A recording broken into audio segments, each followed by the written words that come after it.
Hello guys, welcome back to my channel. তো আজ আমরা বানাবো কাঁকরোলের পকোড়া। আজকে আমরা গ্যাসটা ধরিয়ে নেব। ধরিয়ে নেওয়ার পর প্রেসার কুকারটাতে আমরা যে কাঁকরোলগুলো কেটে রেখে দিয়েছিলাম সেগুলি দিয়ে দেব। তো তার আগে এর মধ্যে পরিমাণ মতো জল, সাথে একটু নুন আর একটু হলুদ, সামান্য একটু হলুদ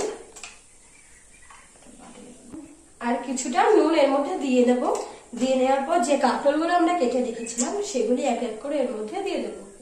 তো আমরা কাঁকরোলটা এর মধ্যে দিয়ে দিয়েছি। দিয়ে দেওয়া হয়ে গেলে প্রেসার কুকারের মুখটা আমরা বন্ধ করে এতে দুটো সিটি মেরে নেব।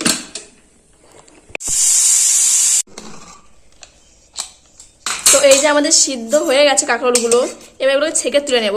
ছেঁকে নিয়েছি। তো এই যে আমরা কাঁকরোলগুলো সব ছেঁকে তুলে নিয়েছি। এইবার এক একটা করে কাঁকরোলের ভেতরে যে দানা যে বা শ্বাসগুলি ছিল সেগুলি আমরা কাঁকরোলগুলোর ভেতর থেকে ছাড়িয়ে আলাদা করে নেব। তো এই যে আমাদের কাঁকরোলগুলো ছাড়ানো হয়ে গেছে। তো আমি কাঁকরোলের খোলাগুলো কাঁকরোলের দানাগুলো আলাদা করে নিয়েছি। তো চলো এরপরে কি করে তোমার সাথে শেয়ার করবো। এর সাথে কিছু গুঁড়ো মশলা আমরা নিয়ে নিচ্ছি, কিছুটা ধনে গুঁড়ো, কিছুটা জিরে গুঁড়ো, কিছুটা লঙ্কা গুঁড়ো ও স্বাদ মতো লবণ। আর এটা মাখানোর জন্য আমরা কিছুটা চালের গুঁড়ো নিয়ে নিয়েছি। রেডি আমাদের কাঁকরোলের ভেতরে দেওয়া কাঁকরোলের পুরটা। তো রেডি আমাদের কাঁকরোলের ভেতরে পুর দেওয়া নিচ্ছি। আমরা এবার আস্তে করে তেলের মধ্যে ছেড়ে দেবো।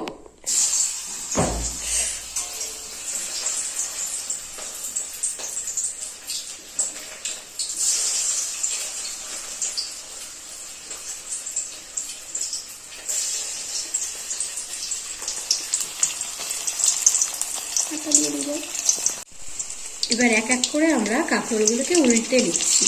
দেখেছো কত সুন্দরভাবে এগুলো হয়ে গেছে, ভাজা হয়ে গেছে।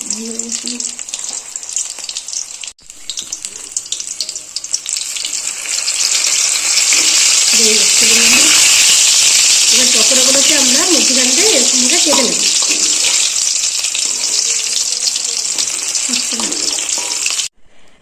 তো রেডি আমাদের কাঁকরোলের পকোড়া। দেখেছো তো খুবই সুন্দর হয়েছে। তোমরাও একবার বাড়িতে বানিয়ে টেস্ট করে দেখতে পারো।